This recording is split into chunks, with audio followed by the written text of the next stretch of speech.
Ok, mis hermanos, Dios les bendiga. Seguimos en el estudio de los diezmos y analizando Biblia por Biblia de diferentes traducciones, pues, descubriendo verdades y desenmarañando misterios que a veces te enseñan en las iglesias, pero que no te dicen toda la completa verdad sobre las escrituras, porque se maneja mucha información, se oculta mucha información y es necesario que el cristiano, para saber la verdad, siempre debe estar en contacto visual con las escrituras. Vamos a iniciar acá con Proverbios capítulo 18, verso 4, que dice: aguas profundas son las palabras de la boca del hombre, y arroyo que rebosa la fuente de la sabiduría. ¿Qué significa esto? Este es un proverbio con el cual Dios me despertó a las 3 de la mañana para reflexionar y pensar, y aprendí en la palabra del Señor, analizando los libros, indagando, investigar, porque es bueno aprender uno a enamorarse de la lectura y desarrollar el pensamiento y la capacidad de pensar por sí mismo.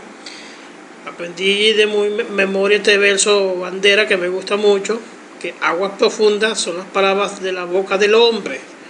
Obsérvese que cuando usted se pone, por ejemplo, frente de un río, en este caso vamos a decir el río Caroní, usted alcanza a ver donde le llega a su vista, usted simplemente ve la superficie, pero usted no sabe qué es lo que hay abajo del agua en esas profundidades, hasta que usted se decida ir allá a investigar, a meterse en esa profundidad, y ahí es que va a tener conocimiento de qué es lo que hay en esas profundidades. Pues así más o menos la palabra de Dios, que nos dice que aguas profundas son las palabras de la boca de los hombres, porque resulta que los hombres siempre, mayormente dice la palabra, sea el hombre Dios verá y el hombre mentiroso. Pues mire estos personajes de la historia como Adolfo Hitler, Joseph Stalin y Saddam Hussein, tres personajes acá que eran grandes manipuladores de masas humanas, controladores y mentirosos, que esto es lo que nos dice la palabra. Pues aguas profundas son las palabras de los hombres,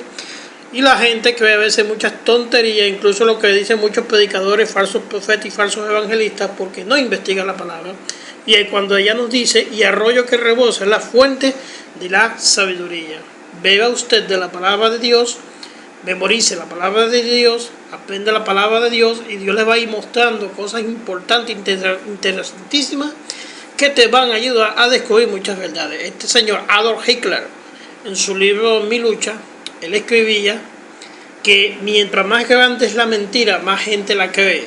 Él estudió las masas humanas, cómo pensaban, qué hacían, y él decía en su libro My Kemper que las masas humanas son estúpidas, se rigen por las emociones, no por el intelecto. Las masas humanas no piensan, pues actúan como animales. También decía, cuando estuvo preso en la prisión de Baviera por el golpe de estado que dio en Alemania, él llegaba, una periodista lo entrevista y le pregunta por qué la gente cree mentiras. Y entonces él llega y dice que la gente cree mentiras, primero porque confía mucho en sus líderes, y segundo, nunca investigan ni buscan la verdad. Y eso es lo que pasa, mis hermanos, en esas iglesias, es verdad. Aquí este demente líder maligno de la historia dio esa enseñanza, pues, corroborando lo que aquí confirma la palabra de Dios, que ellos, los hombres, siempre van a mentir. Incluso pastores evangélicos engañadores, falsos profetas, predicadores, falsos apóstoles, a veces se montan en esos púlpitos predicando mentiras. Pero ¿cómo tú vas a saber la verdad? Cuando tú te metas en esas aguas profundas, investigar a través de la sabiduría de la palabra de Dios. Ahora vamos a seguir investigando Biblia, mis hermanos. Yo los invito a ustedes, se enamoren de la lectura, investiguen, desarrollen la capacidad de pensar, de analizar. Aquí vemos ahora la Santa Biblia, Holy Biblia, que algunos teólogos dicen que esta puede ser la Biblia de Rey Jacobo del año de 1611. Vamos a indagar, vamos a buscar. Esta tiene un paralelo en español y un paralelo en inglés. Vamos a buscar el libro del profeta Malaquías. En esta Biblia, Malaquías, aquí está, vamos a leerlo. Fíjense que tiene caracteres en inglés y caracteres en español. Gloria al Señor. Dice acá, yo soy el Señor, no es. Y por eso usted es descendiente de Jacob. Siempre que tiene la misma historia, pero acá dice cuenta que dice, ¿acaso un hombre puede defraudar a Dios? Y también conserva la misma mentira que dice, si toda la nación. Vamos a buscar acá. Fíjese. Malaquías. Los versos siguientes. Dice, el tesoro del templo.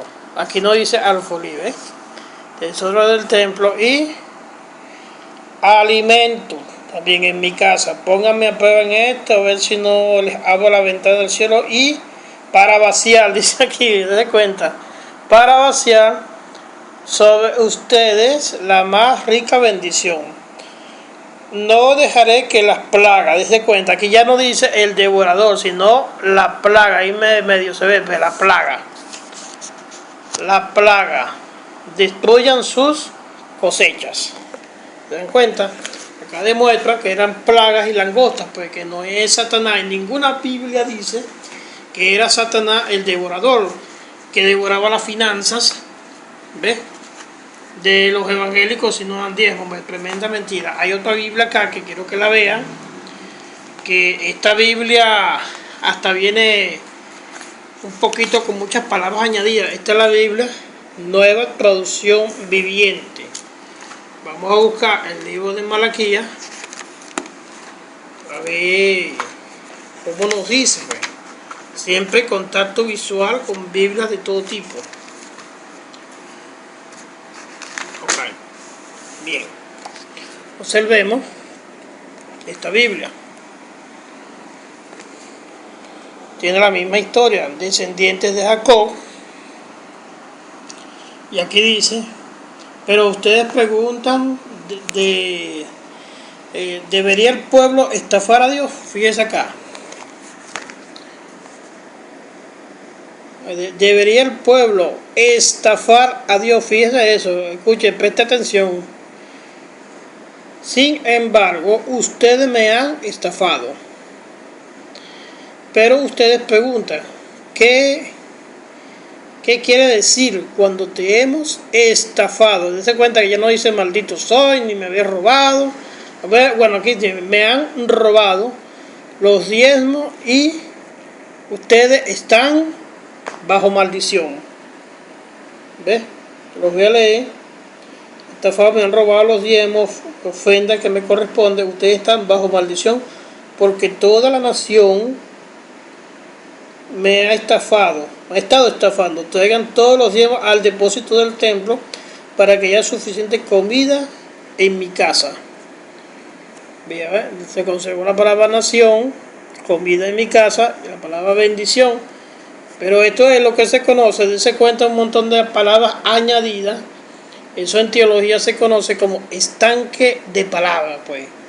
Ponen un poco de cosas aquí que realmente Dios no dijo eso, estafar a Dios. Imagínense, ¿quién puede estafar a Dios? Como les digo, ¿quién puede robar a Dios? Ahora vamos a analizar en la misma el caso del profeta, de este señor que lo usan mucho. En Génesis capítulo 23 vamos a ver cómo el patriarca Abraham usaba dinero en efectivo circulante y que el diezmo del patriarca Abraham nunca fue dinero en efectivo. Algunos llegan y dicen, no, que tenemos que dar diezmo porque Abraham daba los diezmos. Eso es peligroso, porque si nosotros nos pegamos a decir de que hay que dar diezmo porque Abraham daba diezmo, entonces nosotros pudiéramos cometer adulterio también, porque Abraham cometió adulterio con la esclava Agar. Podemos ser embusteros también, porque mentirosos, porque Abraham le dijo a la esposa, di que eres mi hermana, cuando fueron a entrar en Egipto. ¿Ves? Y también podemos convertirnos como en malos padres, ya que Abraham corrió a la esclava Agar de la casa, lo corrió con su hijo, pues los echó, como decía, a la calle, no le importó nada. Esas son cosas que nosotros tenemos que analizar. El caso de Abraham, lo vamos a leer Aquí dice en Génesis capítulo 23, verso 16, búsquelo en su Biblia. Dice: respondió Efrón a Abraham diciéndole: Señor mío, escúchame, la tierra vale 400 siclos de plata. ¿Qué es esto entre tú y yo? Entierra pues a tu muerta. Entonces Abraham se convino con Efrón y empezó a dar a Efrón el dinero que dijo en presencia de los hijos de Het: 400 ciclos de plata, de buena ley entre mercaderes. ¿Qué les parece, hermano? Esto está en el libro del Génesis. Y a mí me enseñaron que había que dar diezmo en dinero, claro, se daban animales, pero que hay que dar ahorita en diezmo, perdón, en dinero, porque que no existía el dinero. Y cuando me meto a indagar, Dios mío, cómo mienten. Ya el patriarca Abraham usaba dinero, dice cuenta, y usaba el dinero efectivo circulante, y había una ley o código de comercio que dice ley entre mercaderes. Eso es un código de comercio. O sea, esa gente ya estaba bien organizado. Pero el diezmo que dio el patriarca, usted lo busca también en Hechos 17, 16, donde dice que Abraham usaba dinero efectivo. Resulta que cuando analizamos Génesis capítulo 14, vamos a leerlo, el patriarca Abraham dice acá, fíjese, en Génesis, esto está en Génesis 13, 2.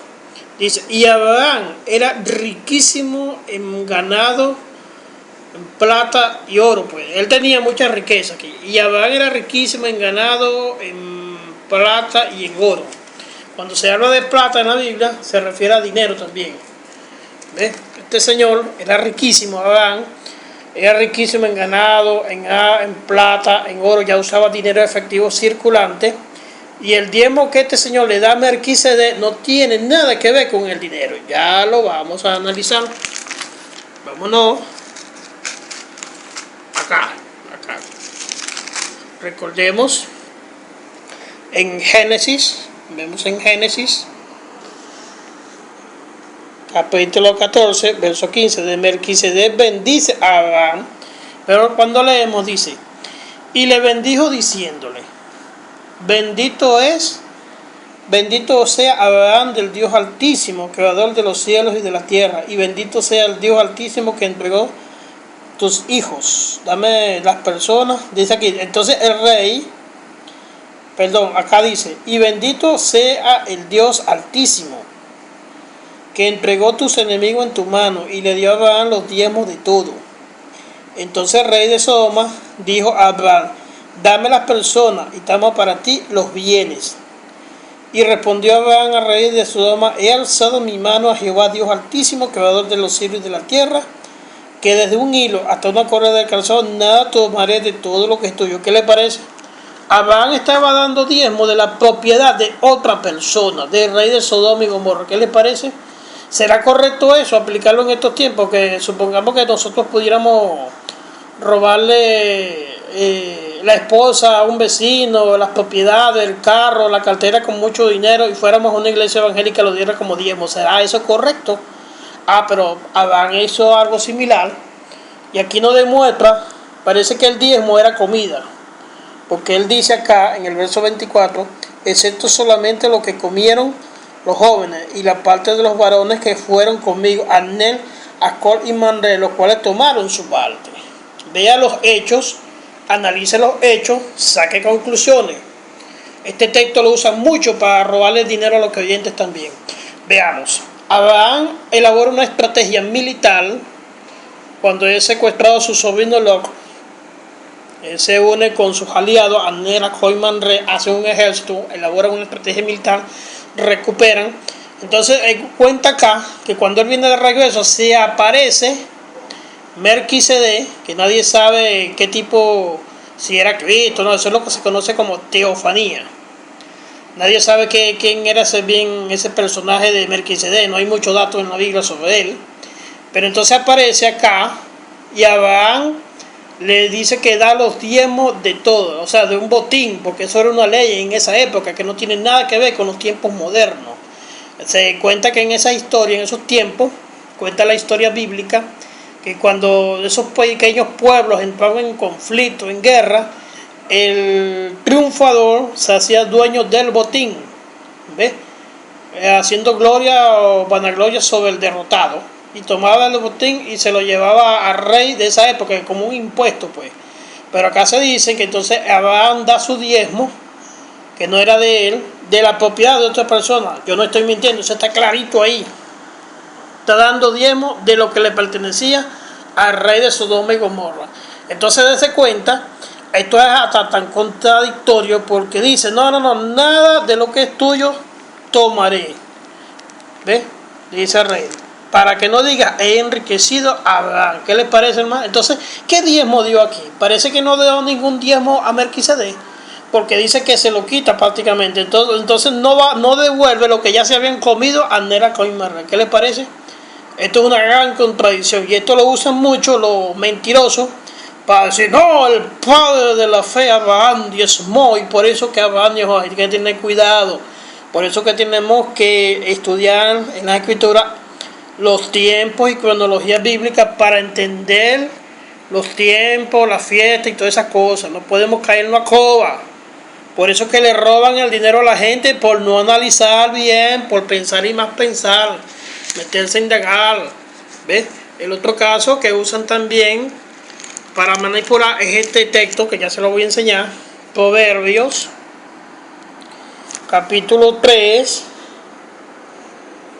verso 9, que dice, honra a Jehová con tus bienes y con las primicias de todos tus frutos, y serán llenos tus graneros con abundancia, y tus lagares rebosarán de mosto. Entonces, fíjese, le dicen a los evangélicos, mira, aquí dice la palabra, esto, honra a Jehová con tus bienes, o sea, tu dinero, y tus abundantes, pero no le dicen a los evangélicos qué significa lo que sigue. Pues usted tiene que analizar, siempre leer los textos que siguen, porque esa práctica de sacar un texto para mentir a las personas se llama exégesis bíblica, en teología bíblica. Exégesis, pues sacan un texto fuera de su contexto para caerle a la gente. Vamos a analizar este caso. Honra a Jehová con tus bienes y con las primicias de todos tus frutos. Cuando el rey Salomón escribía el libro de los Proverbios, era para darles consejos a los jóvenes de la época. Él era un maestro en esos tiempos para los antiguos judíos. Y él le daba este consejo, era a los judíos, las primicias, porque las primicias es una fiesta que se hacía una vez al año, igualito que los diezmos, pues. Las primicias, pues, escúchese bien, las primicias no tienen nada que ver con el dinero. Esta es una mentira que inventaron los comerciantes del evangelio, mezclar primicias con dinero para también robar dinero a los creyentes, cuando la palabra nunca ordena que se dé primicia en dinero. Okay. Y se llaman llenos tus graneros con abundancia. O sea, plantéate la pregunta, hermano, ¿usted tiene graneros? No, ¿verdad? ¿Usted tiene lagares? ¿Qué son los lagares? Vamos a ver las imágenes. Estos eran los lagares, obsérvese bien. Era una especie de piscina rectangular donde los judíos pisaban la uva para fabricar el vino. Esto es lo que se llaman lagares. Que nosotros sepamos, los evangélicos no tenemos lagares. Yo no tengo lagar, ni los hermanos, algunos cristianos tampoco. ¿Ves? Vaya a darle cuenta cómo transversan la palabra. Y sus lagares rebosaron de mosto. Subraya esa palabra y búsquela en Hechos 2, capítulo 13, donde habló de la manifestación del Espíritu Santo, donde decían, oye, no, aquellos están llenos de mosto. ¿Qué era el mosto? El mosto era un vino con alto grado alcohólico. Plantéate la pregunta, ¿será que Dios está ofreciendo vino con alto grado alcohólico aquí a los evangélicos que den primicia en dinero? ¿Qué te parece, hermanito? ¿Verdad? Vamos a ver, pues. Por eso es bueno analizarlo. Sabe que la economía que movía mucho dinero en Israel era la fábrica de uva, pues. El vino, pues. En los viñedos. Eso le rendía mucho dinero a los israelitas para aquellos tiempos. Esta es simplemente una pequeña representación. Pues ya vamos a ver cómo era el dinero en la antigüedad. Necesario sentarse, analizar, mi hermanito.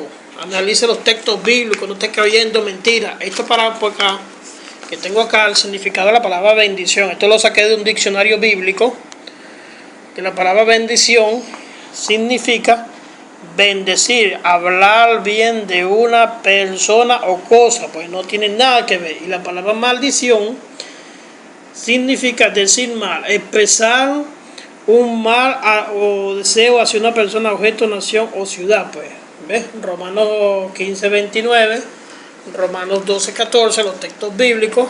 ¿Ves? La acción de bendecir. Cuando usted le da la mano a un cristiano y usted le dice Dios te bendiga, usted le está diciendo a este cristiano, oye, que Dios hable bien de ti. Más nada, usted no le está diciendo que Dios te va a hacer rico, millonario, porque ese es el error que han cometido muchos evangélicos, de confundir la palabra bendición, pues.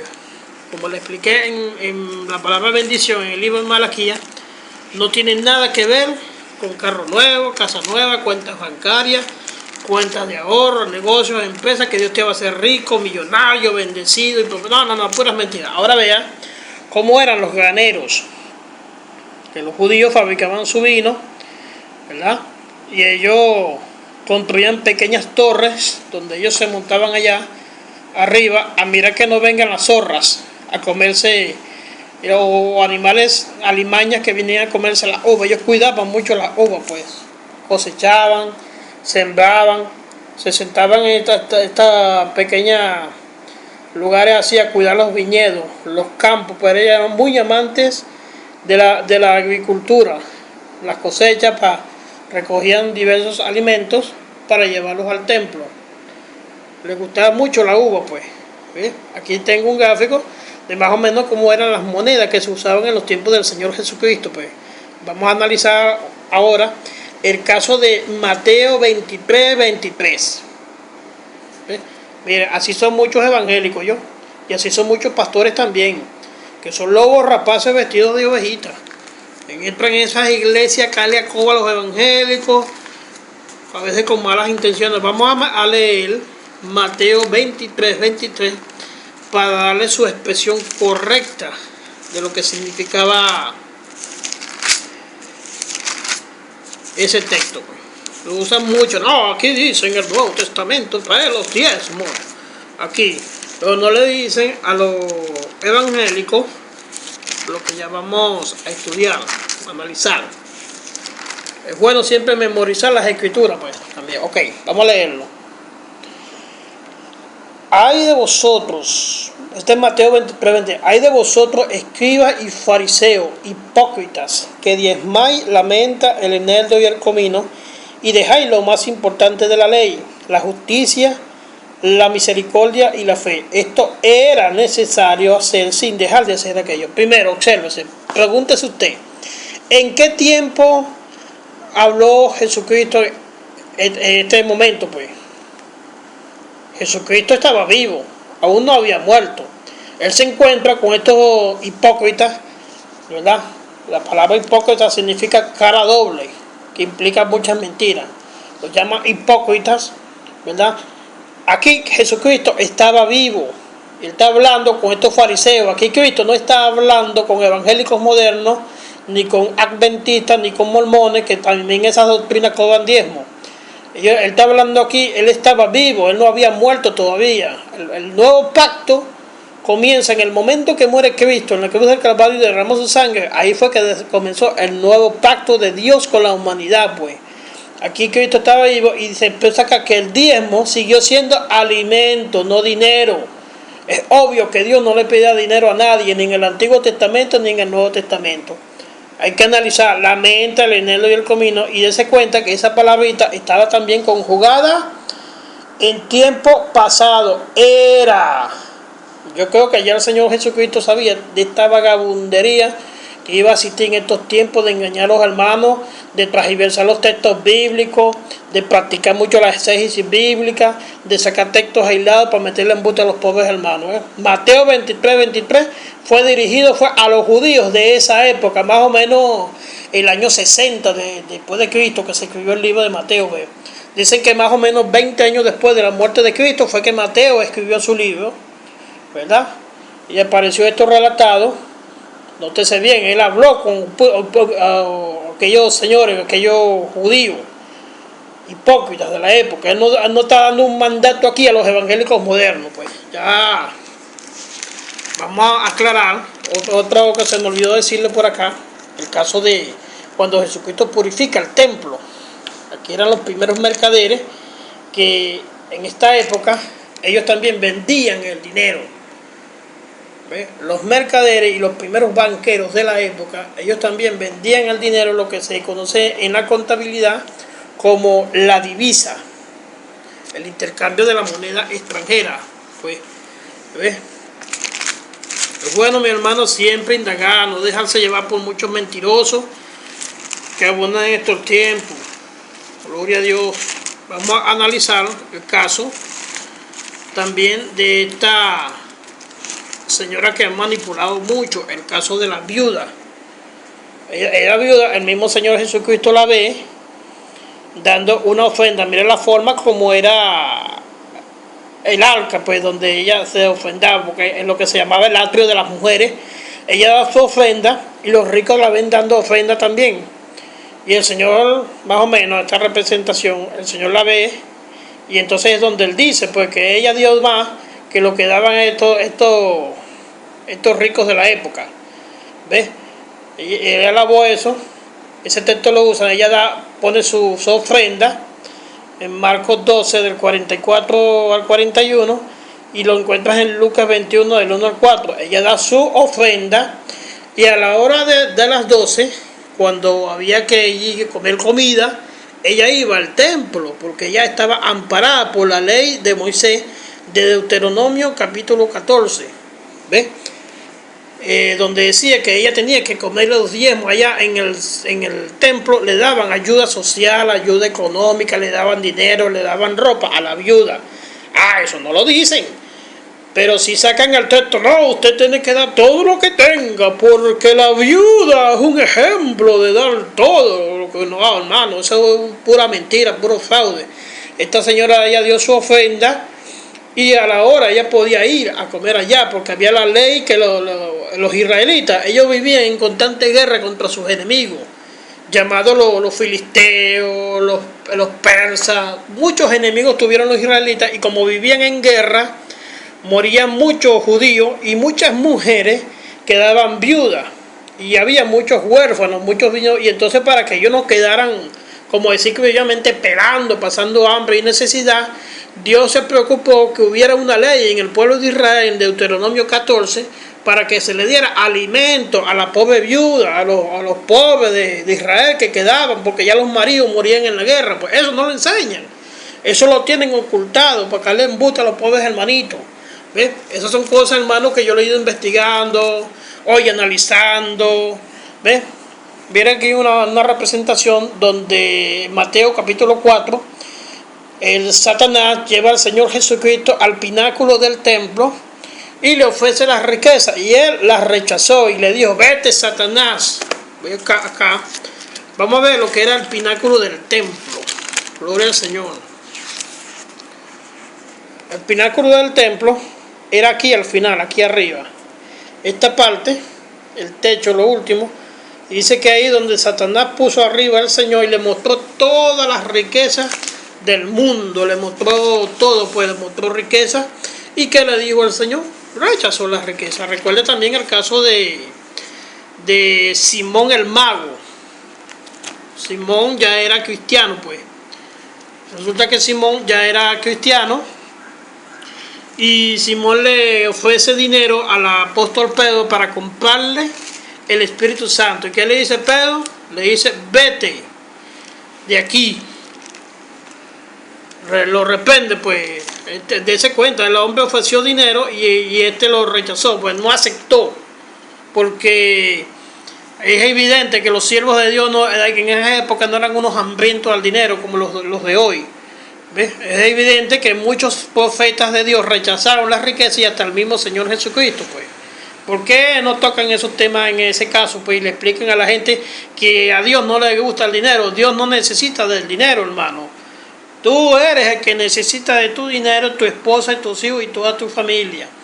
Lo que enseña en sí la palabra de Dios es ofrenda voluntaria, que usted dé lo que usted pueda, no lo que te ponga un pastor. Cuando usted vaya a 2 Corintios 9:7, siempre se habla de ofrenda voluntaria.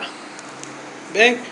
Descansamos un ratico y seguimos con el estudio, porque ahora es que hay más información, hermanitos.